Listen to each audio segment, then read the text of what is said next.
A lot of people think their problem is grammar, but most of the time your English is correct, but it still sounds kinda weird. Not wrong, just off. Simply not like you. And that's one of the most frustrating parts of learning English, because now the problem isn't grammar. The real problem is that the way you sound still doesn't match who you really are. And I get this struggle from my own experience. So in today's video, guys, I'll show you exactly what makes your English stiff, even if it's correct, and 3 ways to fix it, to finally sound more natural, more confident, more like you. Thank you guys so much for watching Wannaspeak by Veronique. I am from Poland. I am a non-native English speaker as well. I grew up in Eastern Europe and I still have my accent. But I managed to work in English, to make money, to travel the world because I'm a full-time digital nomad. So I'm here to show you that this is possible. On this channel we learn smarter, not harder, and we live in English. The first and pretty obvious reason why your English is correct, but it's not really natural. It's because you sound more like school than real life. And let me tell you a quick story. When I was 19, I moved to the UK because I was looking for a job. And when I landed in the UK, the reality slapped me in the face. I thought I knew English because I learned at school from a textbook. But when I started to talk to British guys, I was like, holy hell, I have no idea about English. And then I realized my English is correct, but nobody talks like this. So a lot of us English learners say things like, I'm fine, thank you, I am very interested, I am going to the cinema. And of course, it is correct, and it can be pretty useful in some formal settings, but in real life, in day-to-day life, nobody talks like this. A more natural version of I'm fine, thank you, as we learned at school, would be I'm good, thanks. Or instead of saying I am very interested, you can simply say I'm really interested. If you grew up in Europe as well, they taught us the word cinema. But the truth is that it's so British, and in Canada, in the US, nobody uses this word.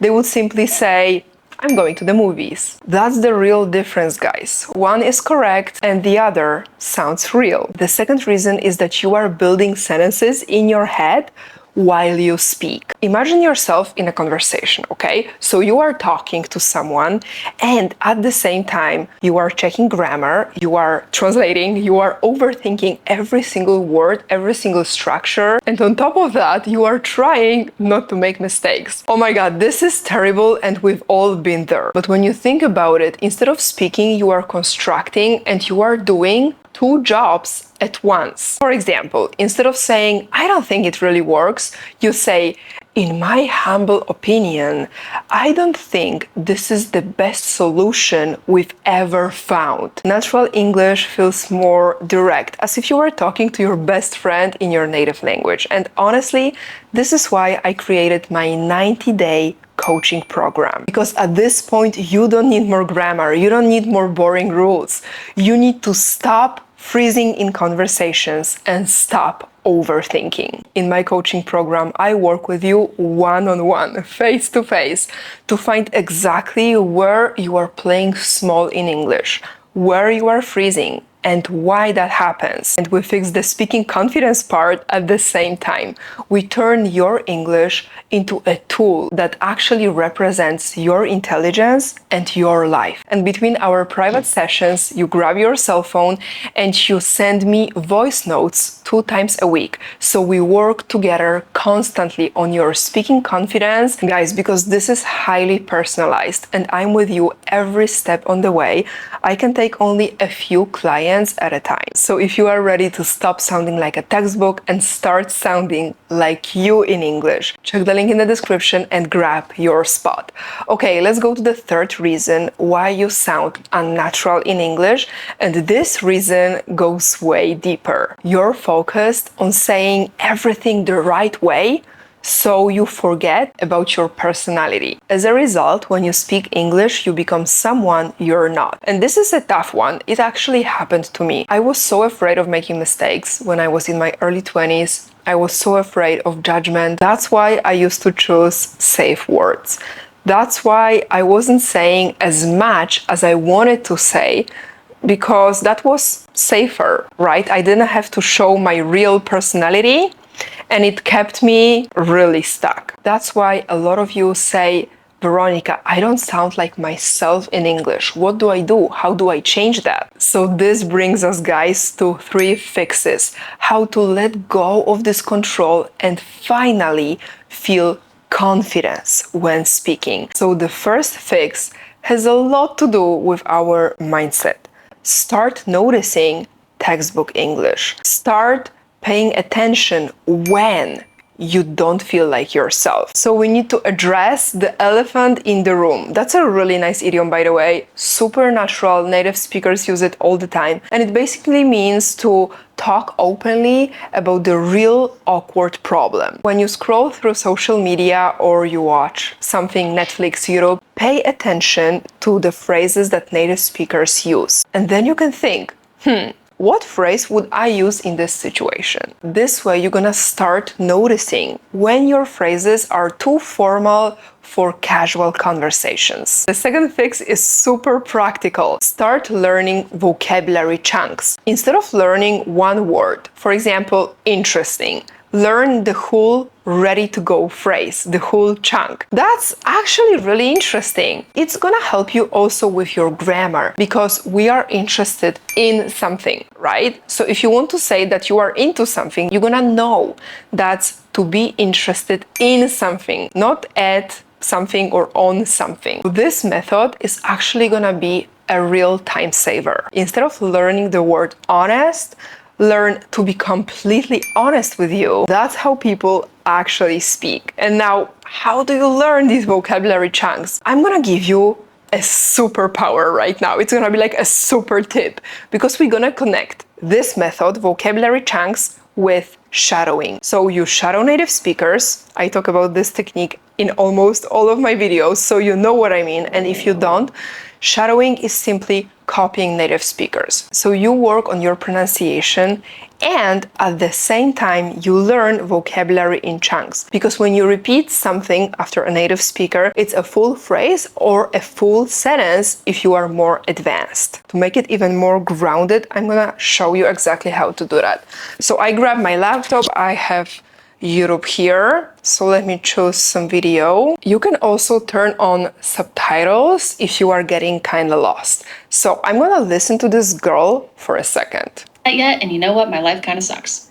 And you know what? My life kind of sucks. And you know what? My life kind of sucks. And you know what? My life kind of sucks. Can you see? I train my pronunciation, rhythm, intonation, shadowing, and I learned a vocabulary chunk. My life kinda sucks. And that brings us to the third fix. Practice saying the same idea in a more natural way with voice notes. So you grab your cell phone, okay, you open WhatsApp or Telegram or whatever platform you are using, and you're gonna record your voice. Because in fix 2, we put things in our heads, right? We consume, we listen, we repeat, of course, but now the real work starts when we have to produce, when we have to actually speak. And we're gonna start with something super simple.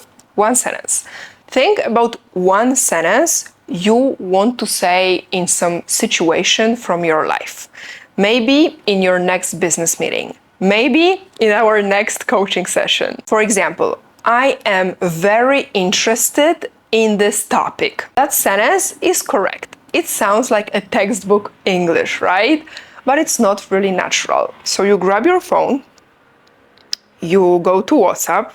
Here I have my WhatsApp business. I open a conversation. You can send this voice note to a friend. Remember that I offer you this service that you can send me your voice notes and I can check them. Or even if you don't want to send this to anyone, you don't have to. The most important thing is that you record these voice notes. Before I hit record, I'm gonna think, how would I say this sentence in a more natural way? Maybe I heard this sentence somewhere in the movies or in some videos. Okay. I'm really into this topic. I really love talking about this. Maybe I'm gonna have one more idea. I'm obsessed with this topic. This is so American. And I send it. This kind of practice helps you bridge this gap between unnatural, stiff, textbook English to confident, natural English that you can use to make your dreams come true, to make more money, to travel the world, to maybe even meet your dream partner. I met my partner because I was speaking English. My point is, English opens a huge window of opportunities that can make your life better. Your life and the life of your family. Before we wrap this video up, I have a quick test for you. I want you to think about the last time you spoke English and you felt this uncomfortable cringe inside. You said something in English and suddenly you felt this shame, and this cringe wasn't necessarily because what you said wasn't correct. This cringe was there because what you said didn't sound like you. And I want you to remember this moment, because the next time you feel it, it means that you are pretending to be someone you are not just because the language is limiting you. Thank you guys so much for watching Wannaspeak by Veronique. And again, if this is where you feel stuck, the link to my private coaching is in the description down below. It's for you if you already use English in real life or at work, but you are so tired of sounding like a student. My coaching is also for you if you don't speak English in your everyday life because you don't have any opportunity or because you are so scared of speaking and of judgment. My private coaching is a really safe space to open up and start using English as a tool to improve your life. Let me know your thoughts, opinions, reflections in the comments. You guys know that I love to chat with you in the comments. I'll see you next week in my next video. Take care and you got this.